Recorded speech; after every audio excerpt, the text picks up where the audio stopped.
Students, हमारा second chapter psychology का topic है एक्सपेरिमेंटल एंड कंट्रोल ग्रुप। देखो इसमें क्या बोला है, कोई भी एक्सपेरिमेंट जब हो रहा होता है तो उस एक्सपेरिमेंट में ना जितने भी पार्टिसिपेंट्स होते हैं उन पार्टिसिपेंट्स को हम दो तरह के ग्रुप में बांट देते हैं। अब एक्सपेरिमेंटल ग्रुप उस ग्रुप को कहा जाता है जहाँ मैनिपुलेशन प्रेजेंट होती है। एक्सपेरिमेंटल ग्रुप कौन सा ग्रुप होता है, जहाँ पर हम अपना एक्सपेरिमेंट कर रहे होते हैं।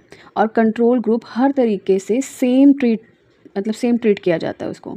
बस इतना फ़र्क है कि कंट्रोल ग्रुप में मैनिपुलेटेड जो है वो मैनिपुलेटिव वेरिएबल एब्सेंट होते हैं।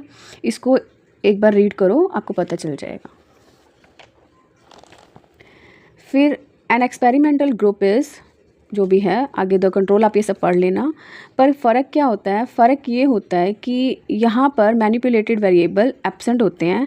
फॉर एग्जांपल एक्सपेरिमेंटल ग्रुप मतलब जहाँ पर रिसर्चेस जो हैं अपने एक्सपेरिमेंट कर रहा है। मान लो मैं ये समझना चाहती हूँ कि एक बच्चा नॉर्मली एनसीईआरटी को रीड करके साइकोलॉजी पढ़ता है। ये तो बच्चे नॉर्मली पढ़ते हैं, लेकिन अब मेरा एक्सपेरिमेंट क्या है, मैं ये समझना चाहती हूँ अगर मैं इन बच्चों को साइक शॉर्ट्स की वीडियो से पढ़ाऊँ तो क्या इनके मार्क्स पर फ़र्क पड़ेगा। मैं ये पढ़ना चाहती हूँ, मेरा टॉपिक क्या है, साइक शॉर्ट्स की वीडियो क्या साइक शॉर्ट्स बच्चों के मार्क्स पर इम्पैक्ट डाल सकता है। ये रिसर्च का टॉपिक है। क्या साइक शॉर्ट्स के नोट्स, साइक शॉर्ट्स की लाइव क्लासेस या इवन साइक शॉर्ट्स का फ्री कंटेंट ऑन यूट्यूब असर डालता है बच्चों के मार्क्स पर। अब अगर मैं ये पढ़ना चाहती हूँ तो मैं क्या करूँगी, कंट्रोल ग्रुप में मैं नॉर्मल उन बच्चों को रखूँगी जो नॉर्मल पढ़ते हैं, मतलब एनसीईआरटी से अपना रीड करके अपने स्कूल में नॉर्मली पढ़ाई कर रहे हैं। अब मैंने क्या किया, 10 बच्चों को कंट्रोल ग्रुप में डाल दिया और बाकी 10 बच्चों को और हम क्या करेंगे, एक्स्ट्रानियस वेरिएबल कांस्टेंट रखेंगे। ये जो 20 बच्चे ले रहे हैं हम अपनी रिसर्च में, 10 मैंने डाल दिया एक्सपेरिमेंटल ग्रुप में और 10 डाल दिए कंट्रोल ग्रुप में। और 20 के 20 बच्चों की हेल्थ सेम है, 20 के 20 बच्चों का इंटर साइकोलॉजी में सेम लेवल का है, 20 के 20 बच्चों का आईक्यू लेवल लगभग सिमिलर है। ये होता है एक्सट्रेनियस वेरिएबल को कंट्रोल करना, कांस्टेंट रखना, जो अभी हमने ऊपर टॉपिक में पढ़ा था। और यहाँ आईवी क्या होगा, साइक शॉर्ट्स, और डीवी क्या होगा, मार्क्स। अब मैंने क्या करना है, एक्सपेरिमेंटल ग्रुप में जो बच्चे 10 एक्सपेरिमेंटल ग्रुप में हैं इनको मैं अपनी वीडियोस के थ्रू पढ़ाऊँगी, अपने नोट्स के थ्रू पढ़ाऊँगी, अपनी एक्स्ट्रा क्लासेस दे दूँगी, लाइव क्लासेस दे दूँगी। अब लाइव क्लासेस दे दी, नोट्स दे दिए, वीडियो से पढ़ा दिया। अब जब दोनों बच्चों के मार्क्स आएंगे तो मैं उनको कंपेयर करूँगी कि जिन बच्चों ने अपने आप स्कूल में पढ़ाई की और जिन्होंने साइक शॉर्ट्स के थ्रू पढ़ा तो क्या उनके मार्क्स में फ़र्क था। अगर फ़र्क होगा तो क्या पता चल जाएगा कि आईवी ने डीवी पर असर डाल दिया। मेरा एक्सपेरिमेंट साबित हो जाएगा। यहाँ पर क्या हुआ, ग्रुप का मतलब समझ आ रहा है कुछ। अब देखो कंट्रोल ग्रुप और एक्सपेरिमेंटल ग्रुप सेम ही तो हैं, क्या फ़र्क है, यहाँ साइक शॉर्ट्स की टीचिंग दी गई है, दूसरी तरफ नहीं दी गई है। बच्चे वहाँ भी साइकोलॉजी ही पढ़ रहे हैं और यहाँ भी साइकोलॉजी पढ़ रहे हैं। बच्चे वहाँ भी टेस्ट दे रहे हैं और यहाँ भी टेस्ट दे रहे हैं। उन बच्चों के भी मार्क्स आ रहे हैं और इन बच्चों के भी मार्क्स आ रहे हैं। पर ये वाला ग्रुप हमारा कंपैरिजन ग्रुप है। Control group is a comparison group जो हर तरीके से सेम है, just like experimental group. But फ़र्क क्या है, यहाँ मैनिपुलेटेड वेरिएबल एब्सेंट होता है, प्रेजेंट नहीं होता, और वहाँ एक्सपेरिमेंटल ग्रुप में मैनिपुलेटेड वेरिएबल प्रेजेंट है। मैनिपुलेटेड मतलब क्या है, साइक शॉर्ट्स की टीचिंग हमारे एग्जाम्पल में ये ऐसा वेरिएबल है जो मैंने मैनिपुलेटेड किया। मतलब कि मैं यही तो पढ़ना चाह रही हूँ ना, क्या साइक शॉर्ट्स की वजह से नंबर में फ़र्क पड़ता है या नहीं पड़ता। तो ये साइक शॉर्ट्स के इंटरवेंशन कहाँ दिया गया है, सिर्फ एक्सपेरिमेंटल ग्रुप में दिया गया है। तो इस तरह के एक्सपेरिमेंटल ग्रुप को कंट्रोल ग्रुप को समझ जाता है। एक्सपेरिमेंटल ग्रुप जहाँ आईवी प्रेजेंट है, कंट्रोल ग्रुप मतलब जहाँ आईवी की मैनिपुलेशन प्रेजेंट नहीं है।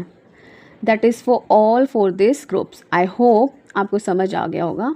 एक और चीज़ है, ये रैंडमली असाइनमेंट होता है, मतलब जैसे मेरे चाचे या मामे के लड़के नहीं हैं जिनको मैं बोल रही हूँ कि मैं तो इन्हीं 10 बच्चों को पढ़ाऊँगी, नहीं वो 20 बच्चों के लिए एक लेवल के और उन 20 बच्चों के को रैंडमली किसी यहाँ और किसी को वहाँ पर डिवाइड कर दिया। ये रैंडम असाइनमेंट ज़रूरी होती है एक्सपेरिमेंटल मेथड के लिए, याद रखना। तो next topic is these are 3 major types of extraneous variable. तो हमारे एक्सट्रेनियस वेरिएबल में क्या होता है, 3 तरीके होते हैं। अभी हमने पढ़ा कि IV होता है, एक DV होता है, एक एक्सट्रेनियस वेरिएबल होता है जिसको हम पढ़ना नहीं चाहते हैं। तो 3 टाइप के X वाले वेरिएबल होते हैं जिसको हम पढ़ना नहीं चाहते। क्या होता है, ऑर्गेनिस्मिक वेरिएबल, सीक्वेंशियल वेरिएबल और इन्वायरमेंटल वेरिएबल। इसको समझो, मतलब हम कहते हैं कि कैसी कैसी चीज़ें हमारी रिसर्च को ख़राब कर सकती हैं। एक्सट्रेनियस वेरिएबल वही वेरिएबल है जो हमारी रिसर्च को ख़राब करते हैं। तो ऑर्गेनिस्मिक वेरिएबल जैसे एक बंदे की anxiety, intelligence as an organism, जो आपके फीचर्स हैं, आपकी हेल्थ प्लस इन्वायरमेंटल कंडीशन भी होती है। क्या पता मैं इन 10 बच्चों को जिनको मैं साइक शॉर्ट्स के थ्रू पढ़ा रही हूँ, मैं इनको भी पढ़ा रही हूँ, मैं नॉर्मल बच्चों को भी पढ़ा रही हूँ साइकोलॉजी पर। जिन बच्चों को मैं पढ़ा रही हूँ हमारे पास AC वाला रूम नहीं है, पर दूसरे टाइप के बच्चों का अच्छा इन्वायरमेंट है, अच्छे इन्वायरमेंट में पढ़ रहे हैं वो, तो फ़र्क पड़ जाएगा ना हमारी रिसर्च पर। तो इन्वायरमेंट नॉइज़ी है, टेम्परेचर कैसा है, ह्यूमिडिटी कैसी है, ये छोटी छोटी चीज़ें हमारी रिसर्च में बाधा डालती हैं, इसलिए बाधा डाल सकती हैं। इसलिए सेम तरीके के ट्रीट करना होता है। हमें दोनों ग्रुप को सिर्फ इतना फ़र्क रखना होता है कि एक तरफ टीचिंग दी जाती है या यहाँ IV दिया जाता है, दूसरी तरफ IV की मैनिपुलेशन नहीं दी जाती। बाकी हर तरीके से ये दोनों ग्रुप हमारे सेम होने चाहिए। और ऑर्गेनिस्मिक वेरिएबल को भी कांस्टेंट रखना होता है, इन्वायरमेंटल वेरिएबल को भी कांस्टेंट रखना होता है, और सीक्वेंस भी चीज़ों का सेम रखना होता है।